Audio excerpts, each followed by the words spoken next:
اس سے قبل بیان کیے اس کے ارکان اور فرائض تھے اور اس کے آداب تھے اور سنن تھیں. اب میں نے عرض کیا کہ اس کی 4 علامتیں ہیں. یہ حضور سیدنا غوث العظم کا فرمان ہے کہ جن سے بندہ جانتا ہے کہ میں نے توبہ کر لی ہے. صرف کلمات نہیں ہیں. آپ نے دیکھا کہیں کلمات کا ذکر نہیں آیا. وہ فرمایا کہ توبہ کی علامت یہ ہے کہ بندہ پھر جب توبہ کرے تو دیکھنا یہ ہے کہ اس کی زبان جھوٹ بولنے اور غیبت کرنے سے رک گئی ہے یا نہیں. اس کی زبان پر پھر اگر جھوٹ، غیبت اور لغویات آتی ہیں، دوسروں کے ان معاملات کا ذکر کرتا ہے جو اس کے لیے ریلیونٹ اور نیسیسری نہیں تھے، مالا یعنی اس کو ضرورت نہیں تھی دوسرے کے معاملے میں ٹانگ اڑانے کی، اس پر بات کرتا ہے، جھوٹ بولتا ہے، دھوکہ دہی کرتا ہے، غیبت کرتا ہے. فرمایا اگر یہ چیزیں زبان پر رہیں تو اسے جان لینا چاہیے کہ میری توبہ نہیں ہوئی. توبہ ہونے کی پہلی علامت یہ ہے کہ زبان پاک ہو جائے. اور زبان پاک ہونے کا مطلب کہ جھوٹ بولنا چھوڑ دے. اب جھوٹ بول رہا ہے یا سچ، یہ بولنے والے کو خود پتا ہوتا ہے، سننے والے کو نہیں پتا ہوتا.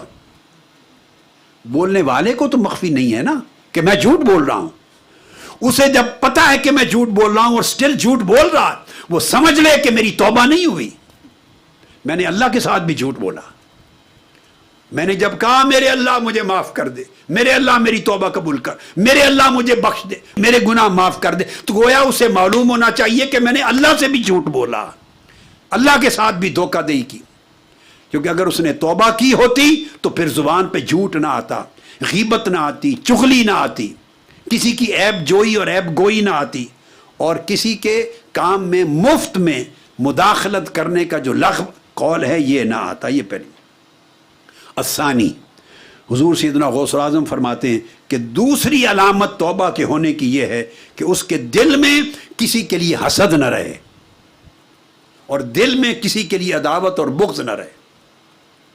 توبہ کرنے کے بعد کے اپنے قلبی حالات پر غور کرو، جان لینے کے لیے کہ یہ ایک فعل تھا، کلمات توبہ تھے جو ہم ادا کرتے ہیں. آیا ان کلمات سے اللہ کے حضور ہماری توبہ ہوئی یا نہیں ہوئی، اس کو جاننا ضروری ہے. اور کسی اور سے پوچھنے کی ضرورت نہیں ہے کہ میری توبہ ہوئی یا نہیں. اس کا فیصلہ بندہ خود کرتا ہے اپنے من میں. اگر وہ خود زندگی میں جھوٹ بولنا چھوڑ دے، غیبت چھوڑ دے، چغلی چھوڑ دے اور دوسروں کی عزت اور معاملات میں زبان کھولنا چھوڑ دے، تو سمجھے ایک علامت ہے اس کو مل گئی خوشگوار کہ ہاں توبہ ہو گئی. نمبر 2، پھر اپنے دل کو دیکھے. پہلے زبان کو دیکھے، پتہ چل جائے گا کہ زبان بتا دے گی کہ توبہ ہوئی یا نہیں. پھر دل کو دیکھے، اگر زبان کی ہو گئی تو دل میں جھانکے کہ دل میں کسی کے لیے حسد ہے یا نہیں، کسی کے لیے بغض اور عداوت ہے یا نہیں. اگر دل کسی کے لیے بغض اور عداوت فیل کرتا ہے، حسد فیل کرتا ہے، تو اس کا مطلب ہے توبہ دل تک نہیں پہنچی اور توبہ نہیں ہوئی. تیسری علامت آپ نے بیان فرمائی کہ برے صحبتوں اور سنگتوں کو چھوڑ دے. توبہ کے بعد جو میں نے پہلے بیان کی تھی وہ حضور سیدنا غوث العظم نے توبہ کی علامت میں بھی درج کیا اور توبہ کی شرط میں بھی درج فرمایا کہ اگر توبہ کرنے کے بعد اسی سنگت میں بیٹھتا ہے جہاں سے اس نے گناہ لیا تھا، اسی صحبت کو اختیار کرتا ہے جہاں سے گناہ کی لت پڑی تھی، اسی دوستی میں جاتا ہے جہاں سے گناہ کی عادت پڑی تھی، تو اس کا مطلب ہے اس کی توبہ نہیں ہوئی، اس نے مکاری کی ہے. فرمایا کہ جو بری صحبتیں اور بری دوستیاں اور برے تعلق اور بری مجلس سے ان کو چھوڑ دے. اور چوتھی علامت یہ کہ بندہ دیکھے کہ اب توبہ کرنے کے بعد میرے اندر عبادت کی رغبت آئی ہے یا نہیں، آخرت کی رغبت بڑی ہے یا نہیں، نیک کاموں کے لیے ذوق شوق میں اضافہ ہوا ہے یا نہیں. اگر عبادت میں، طاعت میں، تلاوت میں، قرات میں، نعت میں، ذکر میں، تسبیح میں، نیکی میں، بھلائی میں، احسان میں، لوگوں کی خیر کے امور میں اگر اس کی طبیعت کا ذوق و شوق بڑھ گیا ہے تو سمجھ لے کہ اس کی توبہ ہو گئی اور توبہ نے اثرات ڈال دیے. یہ اس کی علامات ہیں. یہ تھی توبہ کے ہونے کی علامتیں. اب اس کے بعد حضور سیدنا غوث العظم رضی اللہ تعالیٰ عنہ فرماتے ہیں یہ 4 علامتیں اس لیے بیان کی، فرمایا کہ تمام اولیاء نے، صوفیاء، بزرگان دین نے یہ فرمایا ہے کہ توبہ کے مقبول ہونے کی علامتیں 4 ہیں۔ یہ مجھ سے آگے پہلے اپنا قول دیا ہے، اب فرمایا کہا گیا ہے سب اہل اللہ یہ کہتے ہیں کہ توبہ کی مقبولیت کی 4 علامتیں ہیں۔ ایک یہ کہ اصحاب فسق سے اپنا تعلق کاٹ دے، جنہوں نے، پھر وہی بات جو میں نے پہلے کی، جنہوں نے اسے گناہ پر آمادہ کیا تھا، جس صحبت نے اس پر گناہ کا کرنا آسان کر دیا تھا، جس تعلق اور دوستی نے اسے گناہ کا ذوق اور شوق پیدا کر دیا تھا، یا گناہ اتنا بھاری پہاڑ کی طرح ہے اسے ہلکا کر کے مکھی مچھر کی طرح دکھایا تھا اور وہ شیر ہو گیا تھا، گناہ کے کرنے پر جرأت آ گئی تھی، ان اصحاب الفسق کو، ان صحبتوں مجلسوں کو چھوڑ دے۔ اور دوسری چیز علامت یہ ہے کہ جمیع ذنوب سے، گناہوں سے کٹ جائے اور طاعتوں سے جڑ جائے، آئندہ نافرمانی سے کٹ جائے اور اللہ کی فرما برداری اور تابع فرمانی سے جڑ جائے۔ تیسری علامت یہ کہ دنیا کی جو فرحت ہے، رغبت ہے، چاہت اور شہوت ہے، اس کے اثرات دل میں ختم ہو جائیں یا کم ہو جائیں اور آخرت کی طرف دل راغب ہو جائے، آخرت کے اعمال زیادہ اہمیت اختیار کر جائیں اس کی زندگی میں۔ اور چوتھی شرط یہ، وہ اپنی زندگی میں خود کو دیکھے کہ وہ احکام الہی میں مشغول ہوتا جا رہا ہے، زیادہ مسجد کی طرف آتا ہے، زیادہ نیک مجالس کی طرف آتا ہے، ذکر کی مجلسوں کی طرف آتا ہے، طاعات کے امور کی طرف آتا ہے، اللہ کے کام کی تبلیغ کرنے، دعوت دینے کی طرف زیادہ اس کو ذوق ملتا ہے، اپنے مشن کے کام میں رغبت اور شوق اس کو ملتا ہے، نیکی کے کام میں شوق ملتا ہے، لوگوں کی بھلائی، ان کا احسان، غریبوں کی مدد کرنا، محتاجوں کو خوش کرنا، مظلوموں کی مدد کرنا، بھوکے کو کھانا کھلانا، کمزور کو طاقت دینا، مدد کرنا، انسانیت کی خدمت کرنا، ان چیزوں میں اس کو راحت ملتی ہے۔ اب ظلم سے اس کی طبیعت ہٹ گئی ہے، ناانصافی سے ہٹ گئی ہے۔ اگر یہ تبدیلی زندگی میں محسوس کرے تو وہ محسوس کرے کہ میری توبہ اللہ کی بارگاہ میں قبول ہوئی۔ جب یہ چیز ہو جائے تو آپ فرماتے ہیں آخر پر اللہ پاک اس کو 4 کرامتیں عطا فرمائے گا۔ اگر یہ مقام نصیب ہو جائے تو اللہ تعالیٰ اس کو 4 کرامتیں عطا فرماتا ہے۔ ایک تو اللہ پاک اس کے سارے گناہ اس طرح مٹا دیتا ہے جیسے اس نے گناہ کیا ہی نہیں تھا، اس پر اطلاق ہوتا ہے التائب من الذنب کمن لا ذنب لہ، کہ گناہ سے توبہ کرنے والا ایسے ہے جیسے اس نے گناہ کیا ہی نہیں تھا۔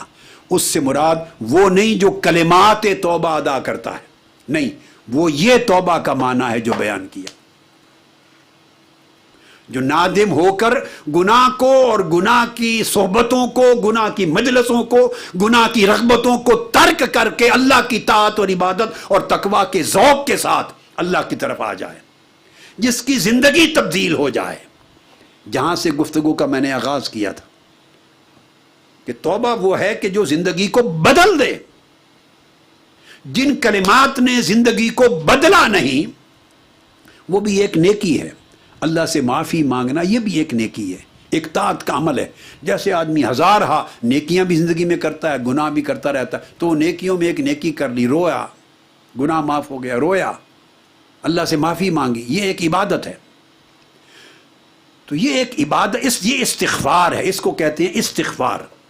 قرآن مجید میں جا بجا آیا ہے استغفار کرو اللہ سے اور توبہ کرو، جا بجا آیا، اللہ سے معافی مانگو اور اس کی طرف توبہ کرو۔ ان دو کو اللہ پاک نے جدا بیان کیا ہے کئی مقامات پر۔ انبیاء کہا کرتے امتوں کو اللہ سے استغفار کرو، یعنی مغفرت طلب کرو اور توبہ کرو۔ یہ جو ہم کرتے ہیں ہاتھ اٹھا کر، یہ استغفار ہے، ہم اللہ سے معافی مانگتے ہیں۔ توبہ کرنا اس سے الگ ایک حقیقت ہے۔ معافی مانگنے کے بعد توبہ وہ ندامت ہے، وہ تبدیلی ہے، وہ ترک گناہ ہے، وہ اختیار طاعت و تقوی ہے، جس سے پوری زندگی کا مزاج بدل جاتا ہے، زندگی کا رخ بدل جاتا ہے۔ اگر وہ تبدیلی واقع نہ ہو تو اس کا مطلب ہے استغفار کیا، توبہ نہیں کی۔ تو فرماتے ہیں سب سے پہلے اگر توبہ بندہ کر لے اور توبہ قبول ہو جائے تو اللہ اس کے سارے گناہ مٹا دیتا ہے۔ ایک اور دوسرا کرم کرتا ہے، اس کو کرامت دیتا ہے، وَيُحِبُّهُ اللَّهُ تعالی، اللہ پاک پھر اس سے محبت کرنے لگتا ہے۔ اس لیے فرمایا ان اللہ یحب التوابین، اللہ پاک جو توبہ کرنے والے تائب ہیں، توابین، ان سے محبت کرتا، صرف بخشش ہی نہیں کرتا، انہیں محبوب بنا لیتا ہے، اپنی محبت کا زیور عطا کر دیتا ہے۔ اور تیسری کرامت یہ دیتا ہے کہ اللہ پاک اس کی خود حفاظت کرتا ہے اور شیطان کے تسلط سے اس بندے کو محفوظ کر لیتا ہے، شیطان کو مسلط نہیں ہونے دیتا، اس کی حفاظت کرتا ہے۔ اور پھر اس کے بعد چوتھی کرامت اس کو یہ ہوتی ہے کہ اللہ رب العزت اس دنیا سے نکلنے سے قبل اس کی زندگی کو آخرت کا امن عطا کر دیتا ہے، لا خوف علیہم ولا هم یحزنون، اس زمرے میں شامل کر دیتا ہے کہ خوف و غم سے نجات دے دیتا ہے۔ اللہ رب العزت انہیں اپنی وہ قربت اور وہ مقام دیتا ہے کہ وہ دنیا اور آخرت کے دونوں قسموں کے خوف و غم سے نکل جاتے، امن عطا کر دیتا ہے اللہ پاک۔ جب اپنی محبت دیتا ہے اور اس کی حفاظت اپنے ذمے کر لیتا ہے اور شیطان کے تسلط سے محفوظ کر لیتا ہے تو لا محالہ پھر اللہ پاک نے اس کو اپنے امن میں رکھ لیا۔ حاضرین محترم، یہ ہے وہ حقیقت توبہ جس کو اختیار کرنے سے ہماری زندگی کے احوال بدل جاتے ہیں۔ اس لیے اللہ پاک نے اگر کسی سے گناہ ہو گیا اس کو ظالم نہیں کہا، عام گناہ کرنے والا، کہا ظالم وہ ہے جو گناہ کے بعد توبہ نہیں کرتا۔ اللہ پاک نے ارشاد فرمایا بے شک ظالم وہ ہے جو گناہ کے بعد توبہ نہیں کرتا، اس کو ظالم کا لفظ استعمال کیا۔ وَمَن لَّمْ يَتُبْ فَأُولَٰئِكَ هُمُ الظَّالِمُونَ، الحجرات، جو توبہ نہیں کرتا وہ ظالم ہے۔ فرمایا اگر گناہ ہو گیا، بندے سے خطا ہو گئی، گناہ ہو گیا، اس کو ظالم نہیں سمجھتا۔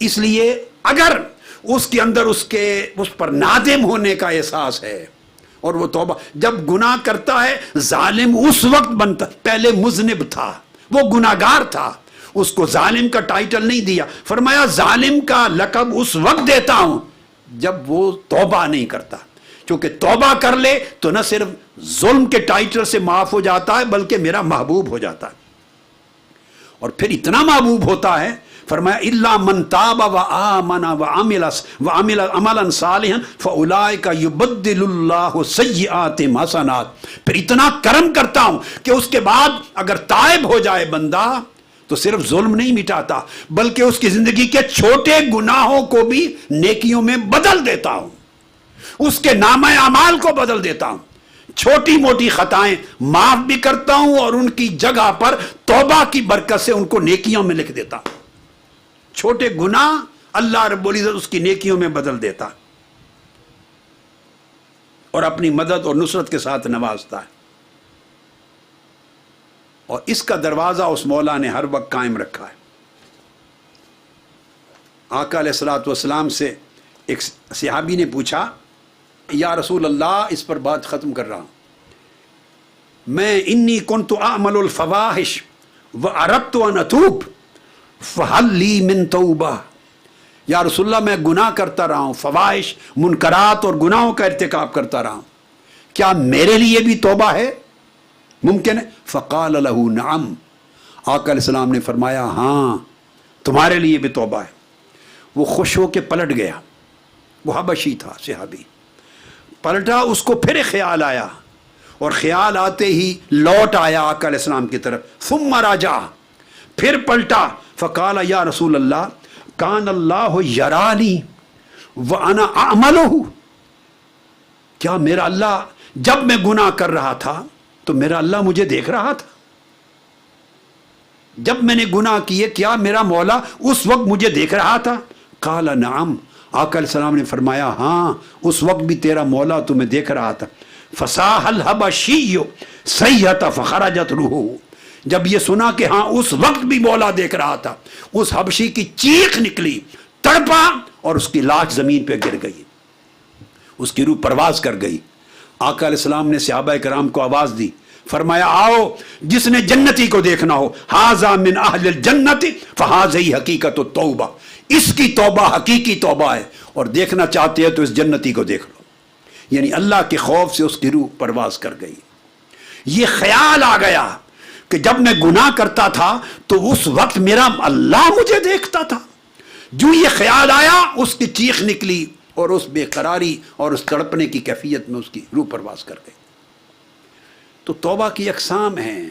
اللہ کے عذاب سے ڈر کر توبہ کرنا بھی ایک درجہ ہے، پھر اللہ کی بارگاہ کے اجر و ثواب کی خواہش کے پیش نظر توبہ کرنا اس سے اونچا درجہ ہے، اور دونوں سے بے نیاز ہو کر نہ عذاب سے ڈر کے توبہ کرے نہ ثواب کے لالچ میں توبہ کرے، استحیاء میں توبہ کرے کہ میرا مولا مجھے دیکھ رہا ہے، میرا اللہ دیکھ رہا ہے، حیاءً توبہ کرے، اس کا درجہ سب سے بلند ہو جاتا ہے۔ اور پھر حیاءً کے ساتھ اللہ کے امر کی تعظیماً توبہ کرے کہ میرے مولا نے اس سے منع کیا ہے، اس کے امر کی تعظیم کرے۔ یہ درجہ بدرجہ توبہ بلند ہوتی چلی جاتی ہے۔